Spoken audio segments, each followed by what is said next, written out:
DVC panchayat में वास्तुहारा संग्राम समिति के बैनर तले विस्थापितों का अनिश्चितकालीन धरना पिछले 5वें दिन से जारी है।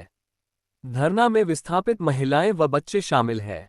समिति के अध्यक्ष मुख्तार अंसारी ने कहा कि डीवीसी के चेयरमैन ने पंचायत का दौरा किया, लेकिन उन्होंने यहां के विस्थापितों से वार्ता करना जरूरी नहीं समझा। इससे प्रतीत होता है कि डीवीसी विस्थापितों की समस्याओं को लेकर गंभीर नहीं है। उन्होंने आगे कहा कि यही स्थिति रही तो आगामी दिनों में डीवीसी के खिलाफ चरणबद्ध आंदोलन किया जाएगा। समिति के अध्यक्ष मुख्तार अंसारी ने कहा कि यह लोकतांत्रिक देश है, हम लोग शांतिपूर्ण तरीका से धरना दे रहे हैं, उम्मीद है कि हमारी मांग पूरी होगी। डीवीसी पिछले 70 सालों से जिस तरह से यहां के विस्थापितों के साथ शोषण किया है, वर्तमान में डीवीसी सोलर प्रोजेक्ट लगाकर यहां के पर्यावरण को कुचलने का प्रयास कर रहा है और विस्थापितों के जमीन को हड़प रही है। डीवीसी सोच रखा है कि जिस प्रकार पहले यहां विस्थापित शांत स्वभाव के थे और अपना काम निकाल लिया जाएगा, लेकिन ये होने नहीं दिया जाएगा, चाहे हमारी जान चल जाए।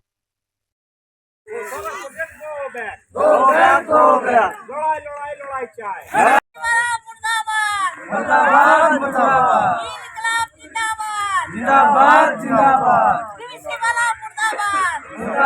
मुर्दाबाद मुर्दाबाद। सोलर प्रोजेक्ट बंद करो, बंद करो, बंद करो, सोलर प्रोजेक्ट बंद करो, बंद करो, बंद करो। तक नहीं रहेगा तो सब किस रूप में देख रहे आते कि सोलर प्लांट स्थापित जो इतने लंबी लड़ाई लड़ रहे हैं। देखिए, सबसे पहले तो आपके चैनल को मैं धन्यवाद करना चाहूँगा कि आज 5वें दिन आपने इस आंदोलन को कवरेज करने के लिए आपने आया, तो इसके लिए आपके चैनल्स को बहुत बहुत धन्यवाद। और साथ ही साथ हमारे माताएं बहनें आए हुए हैं और सभी को मेरा हुल जोहार।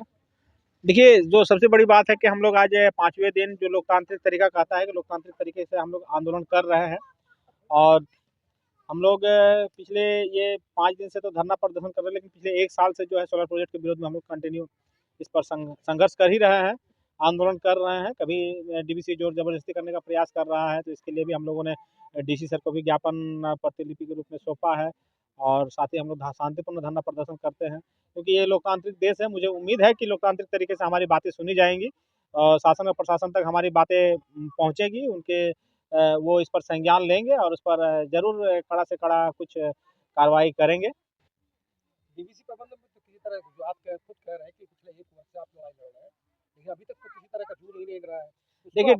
देखिए, डीवीसी पिछले 70 साल से जिस तरह से यहाँ के विस्थापितों का शोषण किया है और हम लोग जो है हम लोग जो विस्थापित एक तरह से तो मान ही चुके थे कि अब हम लोग को न्याय नहीं मिलेगा, लेकिन जिस तरह से डीवीसी ने अभी जो हमारे रोजगार या हमारे यहाँ का पर्यावरण को कुचलने का प्रयास कर रहा है सोलर प्रोजेक्ट लगा के, डीवीसी भी शायद सोचा है कि इस बार शायद पिछले बार की तरह जो पहले जिस तरह से यहाँ का विस्थापित था शांत मिजाज का बैठा हुआ, तो उसी तरह से है। लेकिन अभी तो डीवीसी को ये एहसास तो जरूर हो गया होगा कि हम लोग और उस तरह का विस्थापित नहीं है।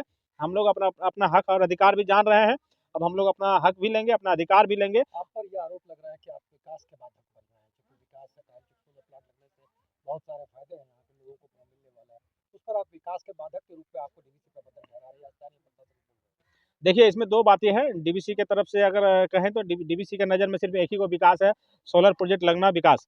लेकिन आज डीवीसी को समझना चाहिए कि विकास का मतलब क्या होता है, पंचायत डैम का निर्माण क्यों हुआ था। ये डीवीसी से सवाल है मेरा, आपके माध्यम से मैं डीवीसी से सवाल करना चाहता हूँ कि अब क्या विकास की सिर्फ इतनी ही परिभाषा है कि यहाँ पर सोलर प्रोजेक्ट लगा के यहाँ के जल जंगल और जमीन पर कब्जा कर लिया जाए? क्या विकास की यही परिभाषा है कि यहाँ के हजारों लोगों का रोजगार को खत्म कर दिया जाए? क्या विकास की यही परिभाषा है कि पूरा पंचायत डैम को उजाड़ दिया जाए? क्या आपको ये नहीं विकास सूझ रहा है कि यहाँ हॉस्पिटल की व्यवस्था को ठीक किया जाए? क्या आपको ये विकास नहीं लगता है कि यहाँ के स्कूल को ठीक कर दिया जाए? क्या आपको ये विकास नहीं लगता है कि यहाँ के जो मछुआरे हैं उसको उन्नत तकनीकों से जोड़ के उसको एक व्यावसायिक रूप में जोड़ा जाए?